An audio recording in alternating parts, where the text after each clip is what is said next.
We are in great favor to the evolution of the animation medium, from the ingenious Kubo to the exploited rating of Kung Fu Panda 2.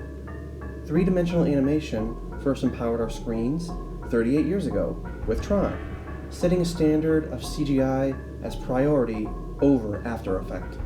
An original idea pioneering so many tropes in the genre, overdependence on technology, a rogue AI, and a corrupt corporation. Alas, Tron is not why we are here today, though I absolutely respect both these films and the immense Daft Punk score. We are seeking out the movie that kickstarted this medium we hold so dear. On a personal level, I feel A Bug's Life is the true spark where Pixar perfected multi-dimensional storytelling. I'm ever sorry, but slavery and racism hit harder 2 years later in '97. Today marks the 25th Quarticentennial anniversary. My peers cannot relate to my dislike of Toy Story, yet my argument is different. There's a big delusion that I hate the film, but my genuine feelings are that Pixar surpasses it with each movie. This is why it remains my least favorite, but optimistically, it is the studio's testing of the water. Pioneering the first, none could expect Pixar to get it right from the beginning. The exact beginning I'm here to reflect on for better or worse. It is amongst the favorites, and I am ever thankful it returned to theaters this month, remastered in 1080. Did you ever notice a visible Super Nintendo in the living room, 4 years in green before the sequel? I find it relevant as Mega Drive and SNES and even Game Boy have movie tie-ins. They each follow the film's story and plot, where we will first delve into today. One perfect illustration is the bond of Andy and his toys, including the role and relationship between each of them. Woody is the trusted lead, and all his colleagues have their own role play, compiling into the cast, each supporting this boy's childhood.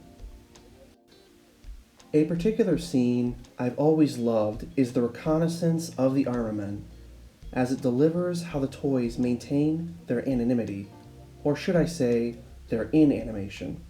This is appropriately ironic, as Pixar Animate brings to life the inanimate.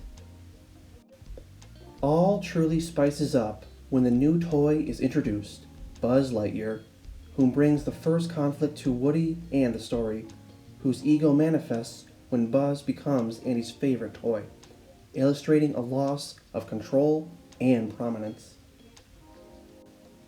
Before becoming one of the most likable characters, Buzz is quite the delusional comedian. This is when I began to look down on his immaturity and the movie's overall high volume.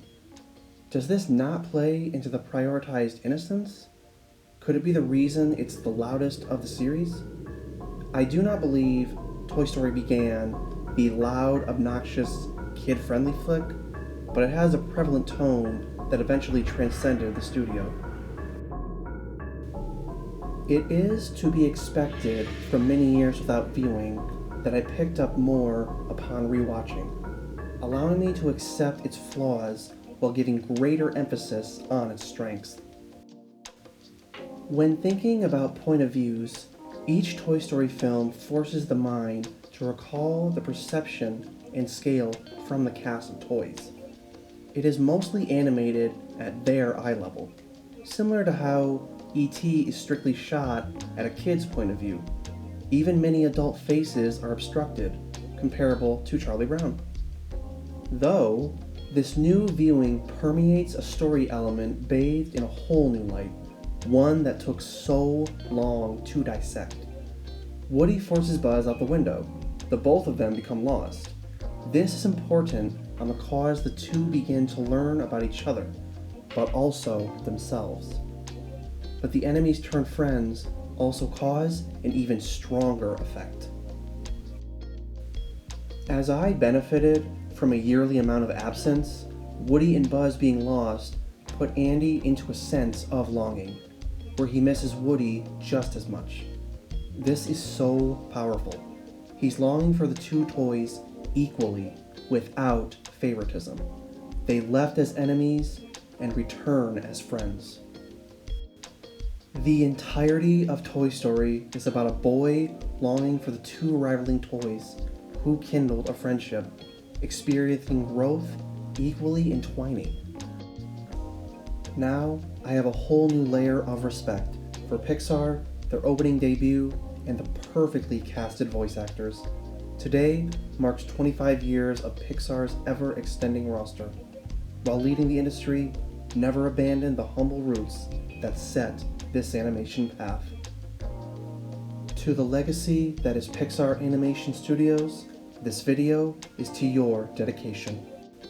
Thanks to you for tuning in. Feel free to join Rokulai here on YouTube by subscription and Star Fox Comics on Facebook. Before signing off, here's a sneak peek at our next Quarticentennial, set for this upcoming December.